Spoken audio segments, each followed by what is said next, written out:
आज हमने पढ़ा लूका की किताब, उसका 18 अध्याय, उसका 35 से लेकर 43 तक वचन।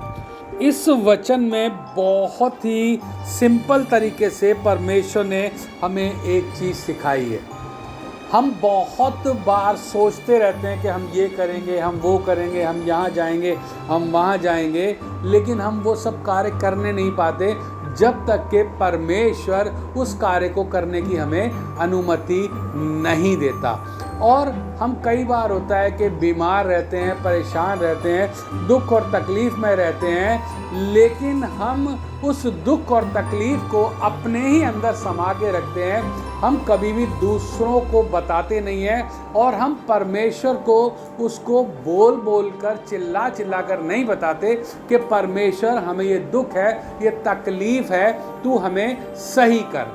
हम अपने अंदर ही मन में घुट के रह जाते हैं, डॉक्टर से दवाइयाँ लाते हैं, बहुत से काम करते हैं, लेकिन फिर भी हम चंगे नहीं हो पाते। यहाँ पर एक अंधे व्यक्ति का दृष्टांत यीशु मसीह ने हमें अच्छे से सिखाया है। उसमें क्या है दृष्टांत? जब वह यरीहो के निकट पहुँचा तो एक अंधा सड़क के किनारे बैठा हुआ भीख मांग रहा था। वह भीड़ के चलने की आहट सुनकर पूछने लगा, यह क्या हो रहा है? देखो, हमने अक्सर देखा है कि भिखारी लोग सड़क के किनारे बैठे रहते हैं। आजकल तो मंदिरों के किनारे, गुरुद्वारों के किनारे, चर्च के किनारे, मस्जिदों के किनारे बैठे रहते हैं। तो पहले भी मंदिर के किनारे बहुत से भिखारी बैठे रहते थे, सड़क के किनारे भी बहुत से भिखारी बैठे रहते थे, जिनमें कुछ अंधे होते थे, लंगड़े होते थे, लूले होते थे, कुछ अपाहिज होते थे, और जैसा आज है वैसा ही पहले भी था।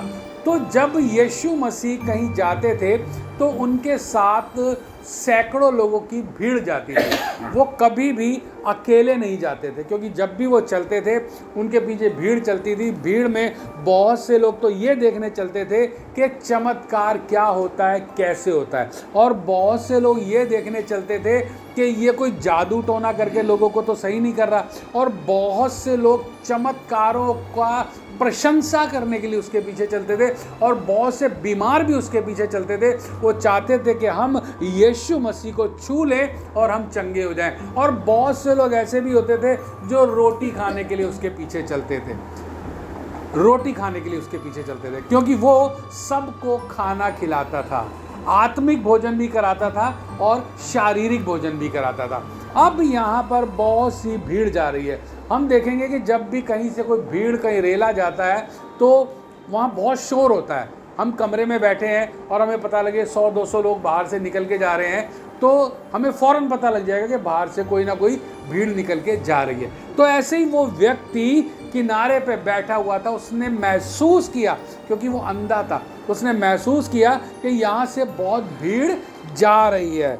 उन्होंने उसको, वह भीड़ के चलने की आहट सुनकर पूछने लगा, यह क्या हो रहा है? उन्होंने उसको बताया, यीशु नासरी जा रहा है। हालेलुया, प्रेज द लॉर्ड, आमीन।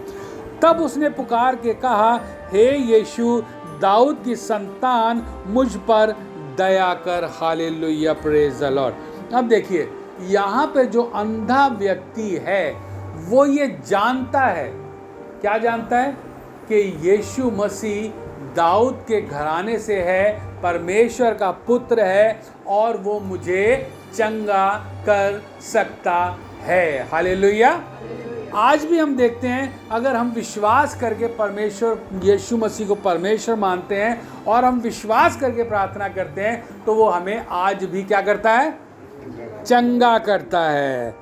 जो आगे आगे जा रहे थे वे उसे डांटने लगे कि चुप रह, परंतु वह और भी चिल्लाने लगा, हे दाऊद की संतान, मुझ पर दया कर। हालेलुया। आपने देखा होगा, जब कोई बड़ा व्यक्ति कहीं से निकल रहा होता है तो उसके पास बहुत सारे लोग ऐसे घेरा बना लेते हैं कि कोई हर आदमी उसको आके छूने ना पाए। जैसे आजकल आपने देखा होगा, बहुत सारे पास्टर आपने देखे होंगे जो हज़ारों लोगों की कलीसिया लेते हैं, तो वो अपने साथ बाउंसर रखते हैं, बड़े बड़े मोटे मोटे पहलवान रखते हैं। वो किस लिए रखते हैं? कि हमारे पास्टर को कोई आके हानि ना पहुंचाए, कोई आके उसको गलत रीति से कुछ कर ना दे, कोई गलत रीति से उसको मार ना दे, या कोई गलत रीति से उसके साथ दुर्व्यवहार ना कर दे। इसी प्रकार यीशु मसीह के साथ जो लोग चलते थे उनको भी यीशु मसीह की क्या होती थी? चिंता होती थी। तो उन्होंने जब वो पीछे से चिल्ला रहा था, हे दाऊद की संतान, हे दाऊद की संतान, तो उन्होंने देखा भाई पीछे कौन चिल्ला रहा है। तब उन्होंने उसको क्या कहा? चुप कर, डांट दिया उसको, चुप कर, डांट दिया। अब एक बात देखो, जब हम आज सभा में जाते हैं जहां हजारों लोग बैठे हैं और एक पास्टर प्रचार कर रहा है, क्रूसेड हो रहा है बहुत बड़ा, और वहाँ पे बहुत सारे बाउंसर बैठे हैं जो पास्टर तक लोगों को पहुँचने नहीं दे रहे हैं, ठीक है। और वहाँ पे कोई व्यक्ति आके चिल्लाने लगता है कि मुझे पास्टर के पास जाना है, मुझे पास्टर के पास जाना है, मुझे पास्टर के पास जाना है। तो वो क्या करेंगे? उसको बोलेंगे चुप हो जा। अगर वो चुप नहीं होगा तो उसका कॉलर पकड़ के निकाल के उसको सभा से बाहर कर देंगे। ऐसे ही होता है ना आजकल। मैंने बहुत सारे वीडियो देखे हैं, बहुत सारे पास्टरों की वीडियो में मैंने देखा है कि बाउंसर लोग पास्टर तक लोगों को पहुंचने ही नहीं देते हैं। और यहाँ भी ऐसा ही हो रहा है। वो लोगों ने इसको डांटा, चुप हो जा, चुप हो जा, चुप हो जा, मगर उसने क्या किया? चुप नहीं हुआ, वह और ज़्यादा चिल्लाने लगा। आज अगर ऐसा हो, किसी को कोई बाउंसर डांट दे, किसी बीमार को, तो वो व्यक्ति उन बाउंसरों को 4 गालियां बकेगा, पास्टर को 4 गालियां बकेगा, और उसके परिवार वाले उसको उठा के वापस अपने घर को चले जाएंगे। वो बिल्कुल भी इंतज़ार नहीं करेंगे कि हम पास्टर के पास जाएं, अभी नहीं तो 1 घंटे बाद पास्टर हमारे लिए प्रार्थना करेगा। वो क्या करेंगे? बुरा मान के वहाँ से चले जाएंगे। लेकिन यहाँ पे क्या हुआ? उस भिखारी ने बुरा माना? उस भिखारी ने बिल्कुल भी बुरा नहीं माना। वो और ज़्यादा तेजी से चिल्लाने लगा। तब यीशु ने खड़े होकर आज्ञा दी कि उसे मेरे पास लाओ, और जब वह निकट आया तो उसने उससे पूछा। यहाँ पे ये बहुत बड़ी और गहरी बात है कि यीशु मसीह हमसे पूछता है। हम बहुत बार बीमार होते हैं, हम बहुत बार प्रार्थनाएं करते हैं, बहुत बार हम चाहते हैं कि परमेश्वर हमें ठीक कर दे, लेकिन हम ठीक नहीं हो पा रहे होते हैं। लेकिन परमेश्वर हमसे तब भी पूछ रहा होता है, लेकिन उस बात को हम समझ नहीं पाते। क्यों? क्योंकि हमारा परमेश्वर से वो कनेक्शन नहीं होता कि परमेश्वर जो पूछ रहा है कि मैं तेरे लिए क्या करूं, हम उसको बता सकें। अगर हम पुराना नियम पढ़ते हैं तो आज के टाइम में तो हमें परमेश्वर से मिलने के लिए चर्च में जाना पड़ता है ना।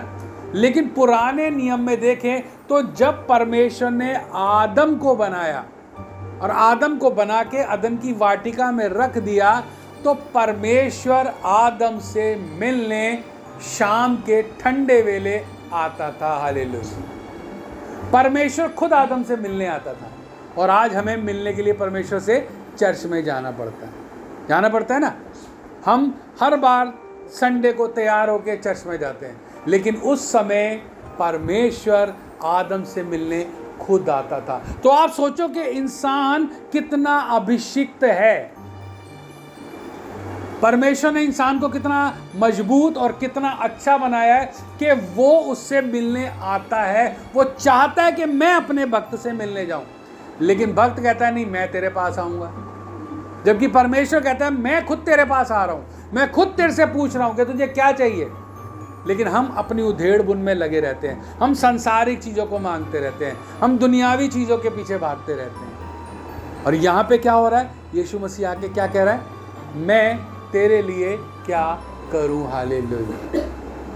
आज भी परमेश्वर हमसे पूछता है कि मैं तेरे लिए क्या करूँ, लेकिन हम क्या बोलते हैं? परमेश्वर, एक बड़ी गाड़ी, एक बड़ा घर, एक बहुत अच्छा बिजनेस, कोई लड़का है तो एक बहुत अच्छी गर्लफ्रेंड बीवी, लड़की है तो वो सोचेगी एक बहुत अच्छा पति जिसके पास बहुत सारा धन हो, गाड़ियाँ हो, बंगला हो, सास ससुर ना हो, ताकि वहाँ पे शोर शराबा ना हो, है ना।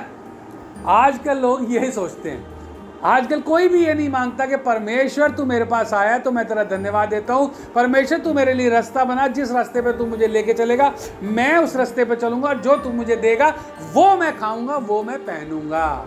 लेकिन आज हम क्या है, संसारिक चीज़ों को मांगते हैं, संसारिक चीज़ों के लिए प्रार्थना करते हैं। ये विश्वासियों के हाल नहीं है, पास्टरों के भी हाल है। पास्टर भी संसारिक चीज़ें ही मांगते हैं, विश्वासी तो मांगते मांगते, पास्टर भी संसारिक चीज़ें ही मांगते हैं। क्यों? क्योंकि इस संसार में रहते हुए हम सिर्फ और सिर्फ परमेश्वर को एक डॉक्टर की तरह इस्तेमाल करते हैं।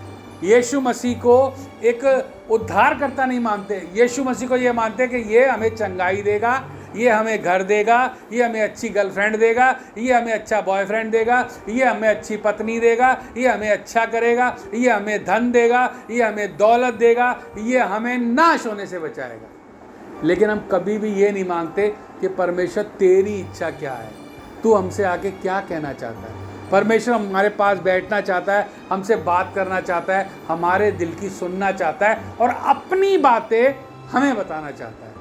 लेकिन हम हमेशा अपनी ही बातें परमेश्वर को क्या करते हैं, बताते रहते हैं। और यहाँ पे क्या हुआ, यीशु मसीह ने पूछा कि मैं तेरे लिए क्या करूँ, तो उसने क्या कहा, तू क्या चाहता है कि मैं तेरे लिए करूँ। उसने कहा, हे प्रभु यह कि मैं देखने लगूँ। आमीन, हालेलुया। क्योंकि वो बेचारा अंधा था। देखो वो अंधा तो था ही था। अब एक चीज़ और देखते हैं, वो अंधा तो था ही था लेकिन एक वो भिखारी भी था, ठीक है। तो वो ये भी तो कह सकता था, परमेश्वर तू मुझे बहुत सारी धन दौलत दे दे, नौकर चाकर दे दे, महल दे दे, मैं सारे काम अपने नौकरों से करा लूँगा, मैं आके को करूँगा क्या। वो ये भी कह सकता था ना।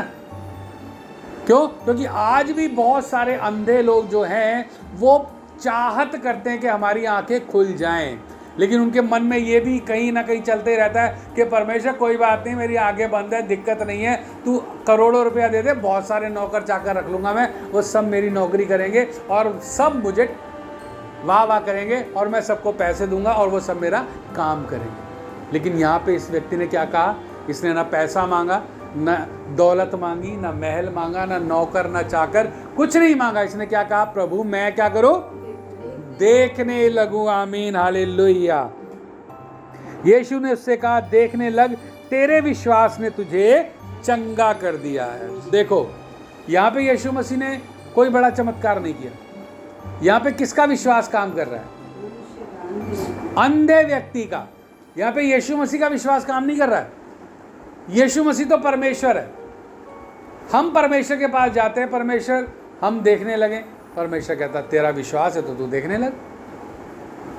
अब यहाँ पर सबसे बड़ी बात आती है विश्वास की, कि जैसा जिसका विश्वास है वो वैसा ही पा लेता है।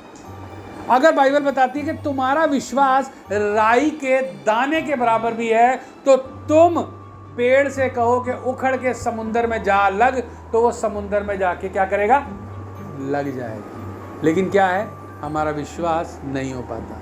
हम एक तरफ तो प्रार्थना करते हैं, प्रभु तू हमें सब कुछ देगा, प्रभु तू हमें खाना देगा, प्रभु तू हमें कपड़ा देगा, प्रभु तू हमें प्रार्थना करवाएगा। लेकिन दूसरी तरफ हम प्लानिंग करते रहते हैं कि आज हमें कपड़े कहाँ से खरीद के लाने हैं, आज हमें कपड़ों के लिए पैसे कहाँ से जुगाड़ करना है, आज हमें किससे पैसे लेने हैं, आज हमें मकान बनाना है तो उससे कितना ब्याज पे पैसे लेने हैं, अगर आज हमें कुछ काम करना है तो बैंक से कितना लोन लेना है। हम प्रार्थना करते हैं, विश्वास भी करते हैं, लेकिन उसके साथ साथ क्या करते हैं, सांसारिक काम भी करते रहते हैं। इसलिए वो हमारी प्रार्थना सुनी ही नहीं जाती है। बाइबल कहती है कि हमें पूरी तरह से परमेश्वर पर विश्वास करना है। जब हम विश्वास करते हैं तभी वो हमारी प्रार्थना क्या होती है, जोर से बोलें, क्या होती है, सुनी जाती है। अगर हम विश्वास के साथ साथ अपना दिमाग चलाते हैं और युक्तियां निकालते हैं तब वो हमारी प्रार्थना नहीं सुनी जाती। क्यों? क्योंकि हम दो नाव में सवार हो जाते हैं, एक तो विश्वास की और एक कर्म की। और कर्म और विश्वास दोनों जब हम साथ साथ करने लगते हैं तो कई बार हमारे साथ प्रॉब्लम भी हो जाती हैं और कई बार हम उस विश्वास को पा भी लेते हैं। हालेलुया। क्योंकि बाइबल में लिखा है कि कर्म बिना विश्वास भी अधूरा है।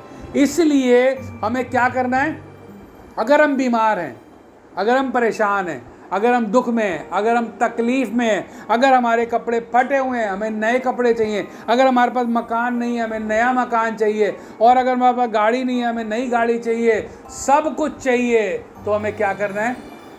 यीशु मसीह से मांगना है, क्योंकि वो खुद पूछता है कि तुझे क्या चाहिए, मैं तेरे लिए क्या करूं।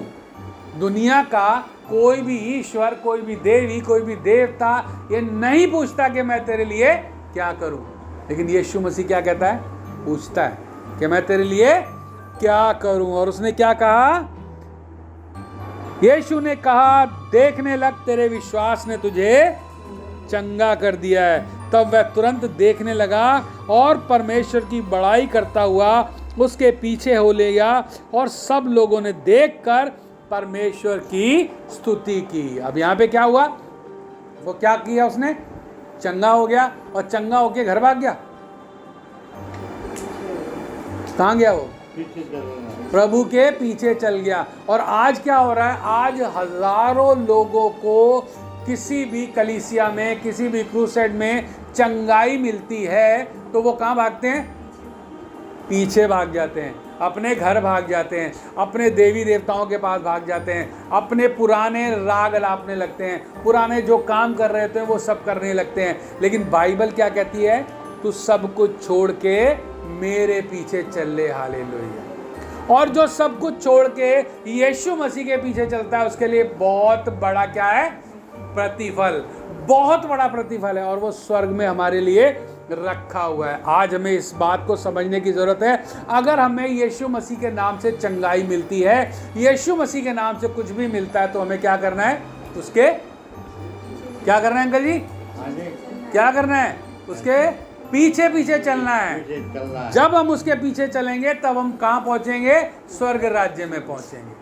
और हमें चिल्लाना है, और अगर हम हमारे पास बीमार हैं, परेशान हैं, तो हमें चिल्लाना है कि प्रभु हमें चंगा कर, प्रभु हमें ठीक कर, प्रभु हमें पूरी तरह से चंगाई दे। अधूरी चंगाई नहीं, क्योंकि अधूरी चंगाई कुछ दिन के लिए होती है, इंसान फिर दोबारा से उसी स्थिति में पहुंच जाता है। लेकिन जब हम चिल्लाते हैं परमेश्वर को, बोलते हैं, और परमेश्वर हमसे पूछता है मैं तेरे लिए क्या करूं, तब हमें क्या कहना है? परमेश्वर हमें चंगा कर, हम तेरे काम को करने के लिए तैयार हैं, हम पूरी रीति से तेरे पीछे चलने के लिए तैयार हैं। ये जो दृष्टांत है अंधे भिखारी का, इसको हमें अपने जीवन में अच्छे से मजबूती से थाम के रखना चाहिए, क्योंकि हमसे भी परमेश्वर पूछेगा कि मैं तेरे लिए क्या करूं, तो हम कंफ्यूज ना हों। जो भी हमारे पास समस्या है, जो भी हमारे पास प्रॉब्लम है, जो भी हमारे पास बीमारी है, हम उसको क्या करें? यीशु मसीह को बोल दें और हाथ उठाकर उसके पीछे चलना चालू कर दें। हालेलुया।